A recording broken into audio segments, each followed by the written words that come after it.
Welcome back to my channel. I'm ConjuredJasper, and I have some more awesome stories today, and a lot of the people I talked to were really awesome.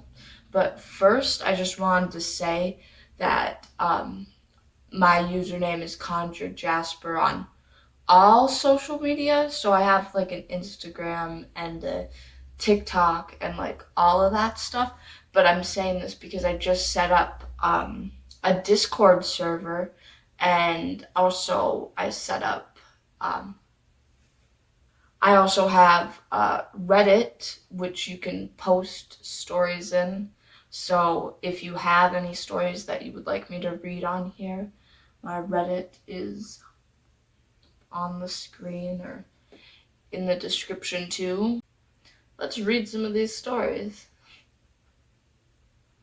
Okay, so this first one comes from user Squanto47, and it's titled Story from My Childhood.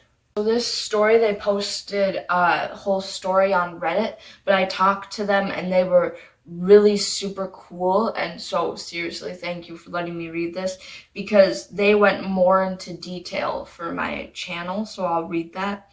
And they're really awesome, so please go follow their Reddit since they let me read their story and they were very helpful. Me and my mom started talking about it again because I posted this story. Here's a longer ended version of events at the house. When this all happened and was owned by my great-grandfather on the outskirts of Doniphan, Alabama. It was built sometime in the 50s. We don't know who owned it before Papa Hale bought it in the 80s. We moved in early 2000 and Mom immediately noticed strange things from misplaced pots and pans to cold drafts in the main hallway where there were no vents. The day she saw the entity was a Wednesday, as she recalls. She got me up early and I always played with toys like my Hot Wheels tracks or the Thomas the Train set I mentioned in my post.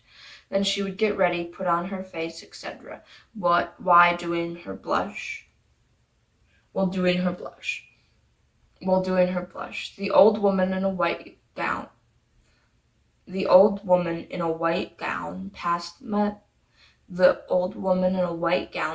master bedroom door and walked into my room, which she could partially see in the vanity mirror. She jumped up and ran into the room. To her amazement, I was mumbling to my imaginary friend about how to properly set up the bridge so that Thomas could pass under safely. I was the only person in the room. Another time I was playing with matches that I had found in my dresser drawer. I was lighting them and tossing them onto the carpet. Dad scolded me when he found me and told me my imaginary friend was going to get me in very bad trouble. I've never been a pyro. I have a healthy fear of fire. Other strange happenings include the aforementioned vase. I was watching Teletubbies on our box TV in the living room. To the left of the entertainment system was a small table with a vase my mother had been given by her grandmother. I was playing with my stuffed donkey when the vase slipped off, busting and sending dirt everywhere. I was scolded pretty hard for that, even though I remember being at the other end of the living room nearly 20 feet away. Mom was scared of rats. She never disposed of traps. One day she took me to preschool, leaving one snapped in a trap, head and leg, obviously dead. My father was out of town on business for 3 days more in Pensacola, Florida. We got back home around 5, as she recalled. The trap was empty, so we always joked that we have a 3-legged rat haunting us wherever we moved. Other than that, Mother swears to have heard voices beneath the floor-beds nearly every week. The closet door in the spare bedroom wouldn't stay closed, so Dad had the folding doors taken out and framed up with the regular door. That door itself wouldn't stay closed no matter what was placed in front of it. After leaving the house, we never experienced anything nor saw anything. Me and Mom still get spooked when we recall the house. My dad has since passed and never really talked to him about the house. Something was very strange about that house.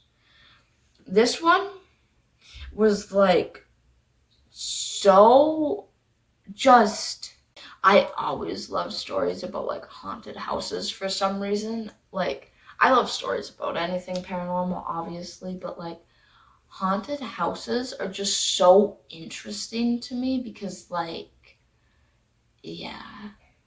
Also, my lighting might change because I just realized I haven't had my ring light at all. I just realized I haven't had my ring light on, like, at all. So I'm gonna turn that on. Yeah.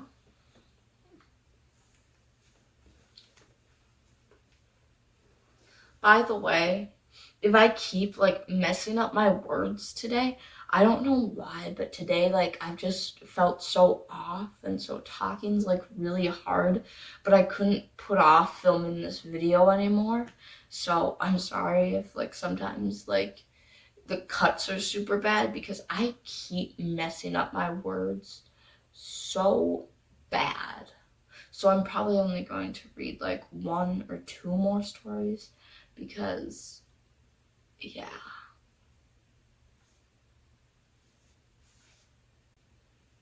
Okay, so this next one I'm reading, if you guys like can leave a comment helping at all or go to their Reddit to help them, because like it's freaky and I would not be okay if this was happening to me.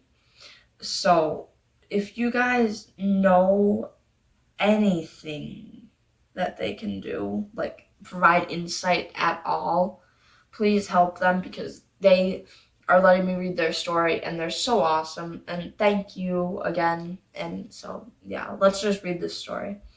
Oh, my brain is not working today. It comes from Reddit user no_championship6685. And thank you for letting me read it, and I hope that this video can help you. I'm scared to be alone after something happened at 3:33 a.m. last night. Also, honestly, I don't know how to start this because I sound so insane, but it started a few weeks ago. My family has been struggling pretty bad with health problems. For example, my mom had a stroke, my brother had experienced a car crash that had injured someone. My grandma crashed her car. She later had a brain aneurysm. My aunt had a heat stroke, and my mom had found lumps in her breast that she's getting tested. This had really affected me and my family. I recently moved in with my eldest sister, and she has been saying it's a spiritual attack. She had said it was a very strong spirit. My family has always had paranormal problems. However, it had caused my sister to have horrible sleep paralysis, and she was scared to see it, so she prayed. I have never been very spiritual since I was a closeted gay Baptist. I have recently started going to a Catholic church with my sister, and I've really enjoyed it. So she decided to take me again this Saturday to church. However, on the way, we got in a car accident a minute from the church. I'd luckily worn a seatbelt because I'd saw a police officer earlier on the ride. If I had not, I would have flown out of the windshield since the airbags didn't deploy. Anyways, it had been a crazy day for me, and I decided to chill with my eldest sister that night. Then my girlfriend FaceTimes me, and I pick up. My girlfriend is not religious and had made jokes about me going to church. I laughed it off, and we continued talking. It was now 3:20-ish, and I decided I'm going to go to the bathroom to take my makeup off. I have a cat, and she immediately took off to the bathroom. I lock the doors and take off my makeup, but then I get a call. But then my call with my girlfriend drops. I look at the time, and it's 3:33. All of a sudden, somebody was banging on the door. I start to panic and sit on the floor and start shaking. I start calling my sister to come get me out of the bathroom when something starts playing with my cat under the door. I start to freak out, and then my doorknob starts jiggling. I think it's my sister and look outside. Nothing was there. I start sobbing and crying more until I hear my sister's door open. My brother-in-law looks around and nobody was there. I don't know how to feel about this. I'm only a minor and truly have never been more scared in my life. Things have also been disappearing from my room. Please give me some help on what to do. Sorry for wrong punctuation, etc. If anyone wants some evidence between text messages, I will gladly provide. If anyone has any insight, please help. This is so freaky, and yeah, I'd say Sage and like just all of that. Your sister seems to be pretty into this, but that's just terrifying. A spiritual attack on your family and then like getting into a car accident and then that happening. I don't know what I'd do, but I hope that this video can, and someone can help you, because I don't know, that's not fun. So I'm sorry I only read 2 today. Next week's video will be longer, but please, if you can, please like, please comment and subscribe, and like, please go follow these people on Reddit, because they were so awesome for letting me read their stories. And just thank you, and thank you for being here on my channel and watching me, and I'll see you next week, and hopefully next week my voice will definitely be, I can talk more.